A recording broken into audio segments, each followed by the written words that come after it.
اعوذ باللہ من الشیطان الرجیم بسم اللہ الرحمن الرحیم۔ پسینہ ایک ایسی چیز ہے جس سے تقریباً ہر انسان کی جلد ہی متاثر ہوتی ہے۔ البتہ بعض افراد اس بات کی شکایت کرتے ہیں کہ ان کے پسینے سے بدبو آتی ہے، جس کی وجہ سے خود ان کو بھی اذیت ہوتی ہے اور ان کے ساتھ جو دیگر لوگ موجود ہوتے ہیں ان کو بھی اذیت ہوتی ہے۔ روایت میں ہے کہ امام صادق علیہ السلام نے ارشاد فرمایا، تمہیں چاہیے کہ تم مہندی کا استعمال کرو کیونکہ یہ سحق کو دور کرتا ہے، اور سحق سے مراد یہی پسینے کی بدبو ہے۔ پسینے کی بدبو کو دور کرنے کے لیے امام نے بیان فرمایا کہ تم مہندی کا استعمال کرو۔ البتہ امام نے اس روایت میں یہ تفصیل بیان نہیں فرمائی کہ مہندی کا استعمال کس طرح کرنا چاہیے، اس کا طریقہ کار کیا ہے اور کس کس مقامات پر استعمال کرنی۔ ظاہراً اس روایت سے ہم یہی سمجھ سکتے ہیں کہ انسان کے جسم کے جس حصے پر پسینہ آتا ہو، یا مثال کے طور پہ جہاں پسینہ بہت زیادہ آتا ہو، مثال کے طور پہ اس کے بغلوں کے نیچے والی جگہ یا اس کے پیٹ کے اطراف کی، یا اس کے علاوہ جسم کے وہ حصے کے جہاں پہ اس کی جلد پسینے سے زیادہ متاثر ہوتی ہو، وہاں پہ اس کو مہندی کا استعمال کرنا چاہیے۔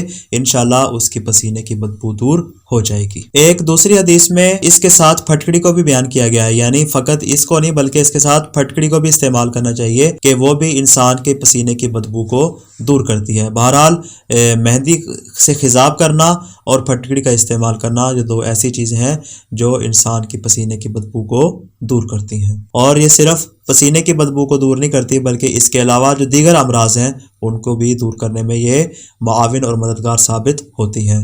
دعائے خالق دو عالم سے کہ وہ ہمیں ہر قسم کی بیماری سے نجات عطا فرمائے۔ والسلام علیکم ورحمۃ اللہ وبرکاتہ۔